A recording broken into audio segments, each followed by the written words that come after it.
Alright, so I got some absolutely wild clips here for you guys coming out of the U.S. government, both from Joe Biden, from also John Kirby, and Matthew Miller. All of these are Biden administration officials who are just coming out and saying the most bizarre shit that you ever heard in your life that is completely contradictory to reality in terms of the U.S. support for what Israel is doing in Gaza right now. So first off, I just want to start with this Joe Biden clip here from a recent event that he did, where let's just go ahead and let him say it here. As I said after the attack, my commitment to the safety of the Jewish people and security of Israel and its right to exist is independent, as an independent Jewish state is unshakable. Folks, were there no Israel, there wouldn't be a Jew in the world that was safe. Were there no Israel. Slow them down too. So like, why are people clapping is my question. He just said, okay, he's the president of the United States of America, a country where millions of Jewish people live, okay? And he just said, were it not for Israel, that no Jew in the entire world would be safe. What exactly are you trying to say here, Joe? Are you trying to say that there's an imminent Holocaust 2.0 that's about to take place here in the United States or in Western Europe or wherever else around the world? What are you actually saying here? I mean, this is one of the most bizarre and insane statements, and this isn't even the first time that he has said something similar to this, right? And you can even go all the way back to when he was a senator, okay, back in the 1970s or 80s, okay? This guy's 157 years old, but even back then he would say things like, you know, if there wasn't an Israel, then the United States would have to create an Israel in order for us to follow through on our own geopolitical, our economic, our war aims within the Middle East, right? So he said stuff like that in the past, but saying something like this right now, okay, 2023, there would be no safe Jewish person in the world if it were not for Israel, okay? So there's a lot to say about this. First of all, obviously, again, the implication here that Jewish people are not safe in the United States. If they're not safe, I would guess that would probably be from the far-right threat, you know, from neo-Nazis or from fascists here in the United States. It seems like we should do some internal looking to see how we could possibly combat that here in the U.S. in a meaningful capacity instead of just smearing pro-Palestine supporters or protesters calling for a ceasefire as anti-Semitic. Maybe we could actually take steps towards actually fighting real anti-Semitism in this country. But then beyond that, okay, to say that in the United States of America, Jewish people are not safe, okay, that Israel's the only safe place for Jews in the entire world, is kind of a contradiction to what the Israeli government is trying to sell right now. That they are constantly under existential threat, that all of their surrounding neighbors could invade them and destroy the state of Israel at any given moment, right? Jordan or Iraq or Syria or Egypt or whatever the case may be, or Hamas for that matter, that they are constantly under the threat of an existential nature, that Hamas is about to commit a Holocaust 2.0 or to genocide all of the Jewish people, right? That's kind of in contradiction, that narrative, with the idea that Israel is the only safe place for Jewish people in the entirety of the world. So I think that statement in and of itself is absolutely insane for so many different reasons. I mean, you know, Jewish people should be safe to live anywhere that they want to live, whether they're in the United States, whether they're in Western European countries, even if they're in Israel. Everybody should be safe. They should be given, you know, human rights and dignity and peaceful prosperity and all of that good stuff. That's obvious. But just a bizarre statement here from the President of the United States, as if like Jewish people in the U.S. should be outsourcing their safety to a foreign government, to Israel, instead of to the U.S. government itself. I don't know who told him to say this. I don't know who's got like the controller behind the scenes here or something and is making him say something like this. But just an absolutely bizarre statement there from Joe Biden. We also had here, as pointed out here by Sarah Wilkinson, from John Kirby himself. This was on specifically how he views the United States as really the only noble force that is actually protecting the Palestinian people right now. So let's go ahead and listen to him feverishly pointing back or pushing back on the idea that the U.S. isn't doing enough right now for the Palestinians in Gaza. In Gaza. Name me one more nation, any other nation, that's doing as much as the United States to alleviate the pain and suffering of the people of Gaza. You can't. You just can't. The United States, through President Biden, is leading the effort to get trucks, food, water, medicine, and fuel into the people of Gaza. Wait. Name another nation that's doing as more than the United States to get hostages out or to get people, foreign nationals, out of Gaza. You can't do it. And name another nation that is doing more to urge our Israeli counterparts, to be as cautious and deliberate as they can be in the prosecution of their military operations. You can't. The United States is at the forefront of this. Now, Okay, so this is possibly up there in the running for the most insane clips that I've seen come out of the Biden administration since October 7th. Here we have John Kirby, who is saying there is no other comparable nation on the entire face of the planet that is doing more to protect Palestinian civilian lives than the United States of America.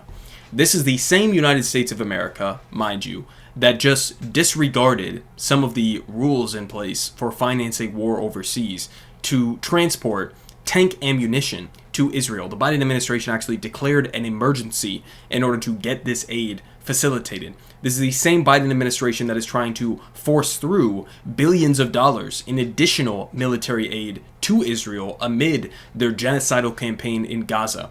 Okay? Then even on top of the already billions of dollars annually that we give Israel. Okay? This is the same Biden administration that just recently, a couple of days ago, vetoed a UN resolution that was calling for a ceasefire in Gaza, saying that it would be unfair to call for a ceasefire, right? The idea that this Biden administration is doing more than anybody on the face of the planet to protect civilians in Gaza it's not even laughable. It's disgusting to make that kind of a claim. We have seen so far over 24,000 people killed. 22,000 plus of them have been civilians. This is according to Euromed Human Rights Monitor, okay? And this includes the estimates of those who are stuck under the rubble and presumed to be dead. We've seen over 9,000 children that have been killed so far in this bombing campaign. We've seen over 22,000 bombs dropped on Gaza, which already before this offensive was one of the most, if not the single most, densely populated places on the face of the planet, where now Israel has entirely destroyed the northern portion of Gaza, forced everybody south, and is now trying to force everybody into a portion of Gaza that is called Al-Mawasi, which is the size of Heathrow Airport, okay? As they are destroying everything else in the Gaza Strip. This is the government, the same government that is facilitating the weapons transfers, the bombs that are being dropped on the heads of Palestinian children, that gives entirely full diplomatic cover to the government of Israel during this offensive into Gaza.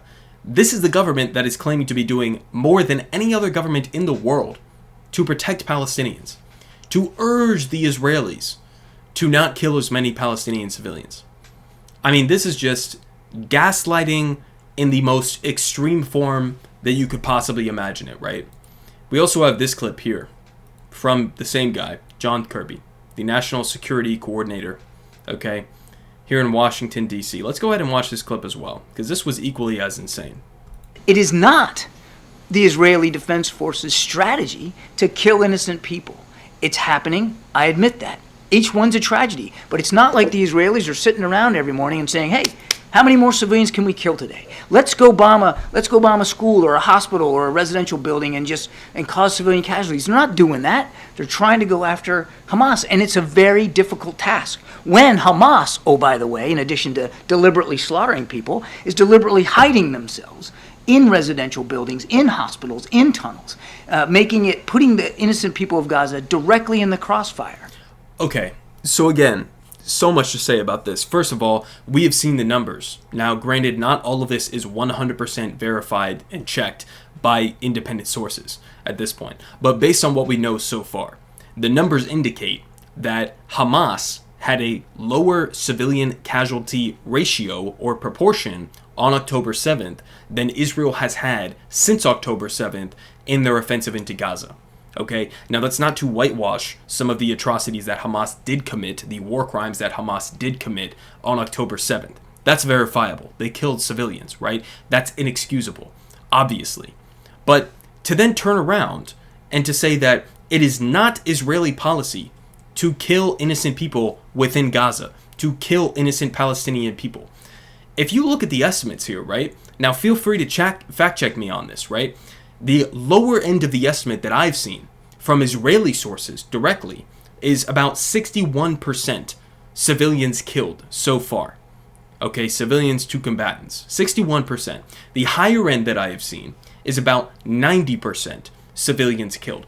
Either way, whichever number that you want to take at face value, okay, a vast majority of those people who have been killed in Gaza so far in this Israeli offensive since October 7th have been innocent men, women, and children. Specifically, according to the New York Times, it has been an overwhelming majority, over 60%, has been just women and children, not including innocent men who have been killed in this offensive.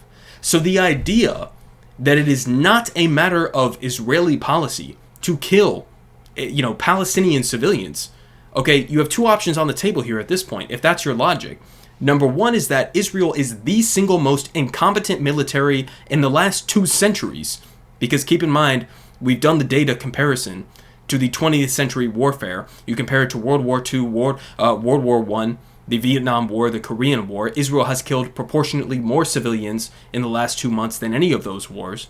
Okay? They are either the most incompetent military in the last 2 centuries, which I think they would dispute, or they are intentionally killing civilians, which I think both of those could be combined into one reality, that the actual goal here is for Israel to ethnically cleanse, to kill, to displace as many Palestinians in Gaza as they possibly can get away with, as well as in the West Bank for that matter, because they've been ramping up their escalations in the West Bank as well over the last couple of months here, right? That is the actual reality here. You cannot tell me that Israel has been bombing these hospitals, these mosques, these churches, these schools, these UN shelters, these refugee camps, and that they have been purely targeting Hamas. That is absolutely ridiculous. In fact, Israel has not even pretended to make an argument that Hamas has been under every single one of these locations. They've made it specifically for certain locations that are high, key points that people tend to rally around, like Al-Shifa Hospital. Oh, that's Hamas command center, or whatever the fuck, which they never actually backed up with any evidence whatsoever, right? They found a couple of AKs and a box of dates and all of the rest of that I covered on this channel.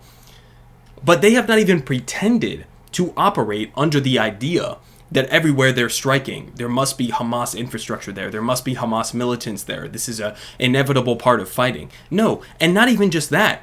But you can go and look again at the 972 magazine report that I covered recently, the AI mass assassination factory in Gaza that we went into detail on.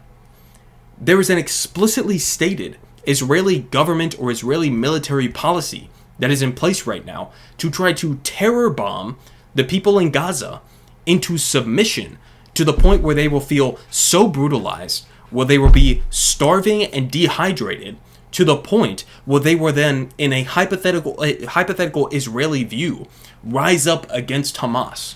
Okay?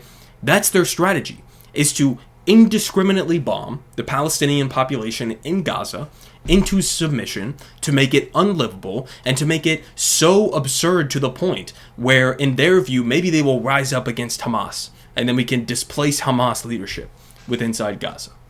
The idea that they are not explicitly and intentionally targeting civilians is, I wouldn't even call it willful ignorance at this point.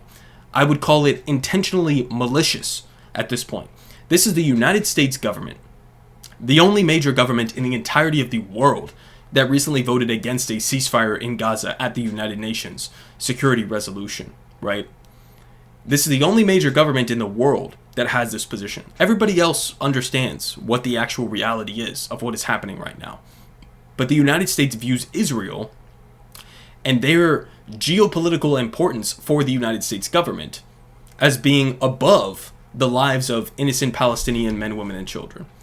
That is a reality of this. Now we move on to Matthew Miller of the State Department again, who is going to be talking about Israeli forces who are detaining a number of Palestinian men, who I covered lightly yesterday, who were stripped down to their underwear and blindfolded. So let's go ahead and hear his response to this here. Sky News. Can I just return to the images of the Palestinians stripped and in the back of vehicles and seemingly handing in weapons? Why not just condemn the images now? Why wait for an investigation as you've asked for? As I said, we found them deeply disturbing. I just don't have any additional comment on it. But can I follow up? Is there any circumstance in which those sorts of images would be acceptable? Again, we found them disturbing. I don't want to discuss other potential circumstances. We have found them disturbing. We've asked them to clarify the circumstances of these detentions, and we're going to look to them to provide those details. And how long will you? I just want to say, like, this is the same runaround bullshit that we get every single time from guys like Matthew Miller of the State Department, is they will continuously say, oh, we found X, Y, and Z action that the Israeli military took to be concerning, right? That's the word, concerning, right? And then they'll turn around and they'll say, we're waiting for further clarification from the Israeli military. And then they'll say, well, we're hoping that some investigation will be done. And then weeks and weeks and weeks go by, and then absolutely nothing is done. There is no accountability, there is no follow-up statement, there is nothing. So this is the cycle that the U.S. government puts the American people through, right? This should be a very open and shut case, right? You had a bunch of Palestinian men, over 90% of whom, according to Israeli statistics, were just random civilians who were stripped down, to their underwear, to their boxer shorts, and they were humiliated and paraded through these different events and photo shoots that the Israeli government wanted them to participate in. They were stripped down and humiliated, okay, and photographed and published online. And the U.S. government response to that is, we'll just look at this in the future and maybe we want some answers, and this is concerning. In the same way that the U.S. providing white phosphorus, which is illegal in many circumstances in warfare under international law, the U.S. provided white phosphorus to Israel, which they then used on civilians inside of Lebanon. The U.S. comes out with a response saying, we're concerned about that. We're concerned about that. Well, what the fuck do you mean by that? I mean, genuinely, what do you actually mean by that? If you're concerned about something, right, if you follow in accordance with something like the Leahy Act, then the United States is not supposed to be giving weapons to countries that we know are committing war crimes with those weapons. That applies to Israel, that applies to Saudi Arabia, that applies to any government on the face of the planet. That we continuously violate and pretend as if these laws on the books don't already exist. Okay? But we provide that white phosphorus to Israel, and then they go and they use that in criminal ways, and then we turn around and we say, that's concerning. Concerning? What exactly do you mean by concerning? Do you mean you're going to, limit the military aid that we are giving to Israel, or condition it on the idea that they are actually going to follow in accordance with international law? Is that what you mean? No, of course it's not. And here's another point, is that if you actually believe, as Matthew Miller has said, and multiple other State Department ghouls have said as well over the last couple of months, if you believe that the amount of civilians in Gaza that are being massacred right now is concerning, or that it's in excess, okay, then what does that say about Israel's offensive? Because there's like a perfect contradiction here, right? You cannot say there have been too many Palestinians who have been killed in Gaza during this offensive, and also say Israel has been following in perfect accordance with international law. One of those things is not adding up here, right? But they just pretend as if that dichotomy, they pretend as if that contradiction simply doesn't exist. And so he continues here. You wait. That is how long it will take is a question for them. We have pressed them for details about these circumstances. We expect them to provide them. Okay, because the reason I ask is because on many different moments over the course of the past however many weeks it has been, we've heard the American administration say we've asked for, we're concerned, or we've asked for clarification, we've asked for more detail, and yet the moments keep coming. And I wonder, is it actually the case that you are behind the scenes actually not that worried about Israel's tactics, its military tactics on the ground? Or have you lost all leverage with a close ally? Okay, so I'm going to skip past his meddling word salad bullshit answer here, but that was a really good question there from whoever that Sky News reporter was, so credit to him. Now I want to also move on to this other questioning that was put forward here by Saeed, one of the best questioners of the State Department ghouls that I've covered numerous times on this channel. Let's go ahead and watch his questioning, specifically centering around a recent story that I covered on this channel, where Palestinian babies who are in the NICU okay, were basically forced to be left behind because Israel shelled a hospital. They told the doctors and the nurses in this hospital that they had to leave or they would be essentially killed or targeted, right? And so those doctors and nurses had to leave. They had to leave the NICU babies behind, and those babies ended up dying as a result of this Israeli offensive. So let's hear how he responds to that situation, right? Yeah, it's like, on this issue, there's a great many rumors and so on that talks about incentivizing Egypt to take like hundreds of thousands and so on. So you repudiate that completely. That is not something that has been discussed. As it was already discussed on Capitol Hill. so I am not going to respond to rumors, and I don't know what you're referring to with respect to Capitol Hill, but it doesn't actually really matter. But I will reiterate the principles that the Secretary outlined, and one of them is no forced displacement of the Palestinian people from Gaza. Okay, a couple of other issues. There was Okay, so the U.S. government official policy is that there will be no forced displacement of the Palestinian people inside Gaza, but it's also the position of the U.S. government that it's totally fine and acceptable for Israel to displace over 1 million people in the north of Gaza to flee towards the south, and then once they're in the south to tell them to go to the Al-Mawasi portion of Gaza in the south that is the size of, again, Heathrow Airport, okay, to force 2 million people into that one condensed area unless they want to be subjected to violence. That's totally acceptable. That doesn't count as a forced displacement when you completely eviscerate the entire northern portion of the Gaza Strip. That's not forced displacement in the eyes of this motherfucker. a report that Israel's assault forced a nurse to leave babies behind. They were found decomposing. Are you aware of the story? I am aware of that report, Okay. Saeed. And do you take it as it happened, or if it did happen, is that a war crime? Saeed, I would say that is a tragedy. Okay. It's a tragedy for the babies. Right. It's a tragedy. A tragedy, not a war crime. Not as if it was something that was inevitably going to happen as a result of Israel's actions during their offensive into Gaza. No, it's a tragedy. Who could have known that this would have happened, right? Who could have known that this kind of an atrocity would happen? What a sick person. Tragedy for their family members. Right. It's a tragedy for the Palestinian people, and it is a tragedy for the world.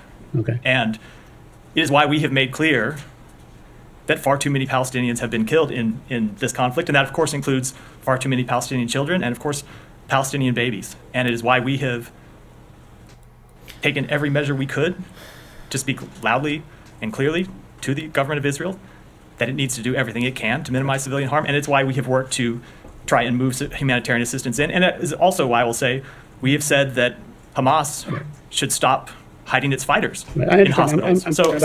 Okay, again, I can't get over this dichotomy here, right? You cannot simultaneously say that Israel has killed too many civilians and then also say that they have followed in perfect accordance with international humanitarian law. That is 100% a contradiction here. Okay, so what is the explanation from the U.S. government? I would love for somebody to ask this kind of a question.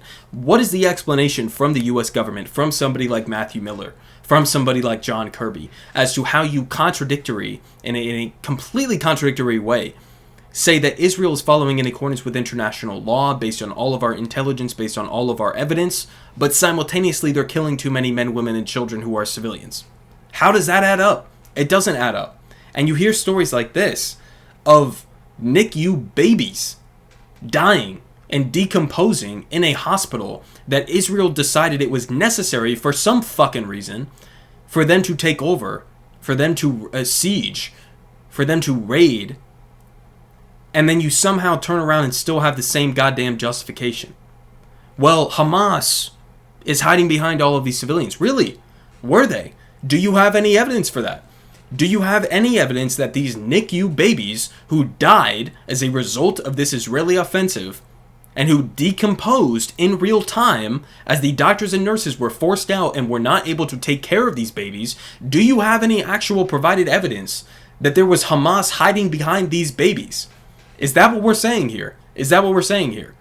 I mean, like, the amount of times I've heard this and the lack of justification, the lack of proof, the lack of evidence that I've seen has been astounding.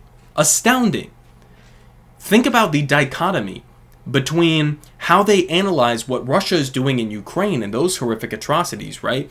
Or what any of the U.S. State Department adversaries or enemies are doing in any given country or within their own countries, right? And think about how quick they are to say this is a war crime, this is an abomination, this is horrific, this is an atrocity, versus how tepid they are in analyzing what Israel is doing right now. It is not even comparable. The excuses that they will come up with to justify these objective atrocities that are being committed in Gaza right now, it is unreal to see this in real time. Okay? Now, obviously, I was too young to experience the early stages of the Iraq War, the Afghanistan War. I was 2, 5, 6, whatever years old at that time. I am now a fully grown adult at this point, and I'm seeing this play out in real time under a Democratic administration. This is supposed to be the left-wing representation in this country. This is what we get. We get people who are coming out and making full-throated excuses and endorsements of an ethnic cleansing, of a mass genocidal campaign inside of Gaza. Not only are they making excuses for it, they are vetoing UN resolutions. They are continuing to skirt the rules to supply weapons to Israel to continue doing this. They are giving diplomatic cover to Israel to continue doing this. This is our government. And don't get me wrong, a Republican wouldn't be better. Donald Trump wouldn't be better. He's the guy who signed the Abraham Accords. He's the guy who moved the U.S. Embassy to Jerusalem. Okay? So he wouldn't be better on this issue. If anything, he'd probably be more genocidal, although it's difficult to see how much more genocidal you could possibly get than what we're seeing right now from the Biden administration. But it's just really like, this is what the U.S. government is. The idea that we care about democracy or freedom or human rights is being utterly exposed for the entire world right now to see as a blatant hypocrisy, as something that makes no material approach to reality, as something that does not give a single solitary shit about the suffering of actual human beings on the ground as a result of our own policy, but that prioritizes our own geopolitical interests, our own economic interests, our own political interests domestically here in the US, above all of those pretend bullshit fake values that we say that we stand for. Everyone is saying good politic guy has the best politic. Believe me, no one does it like him.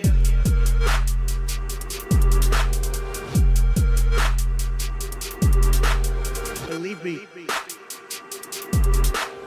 everyone is saying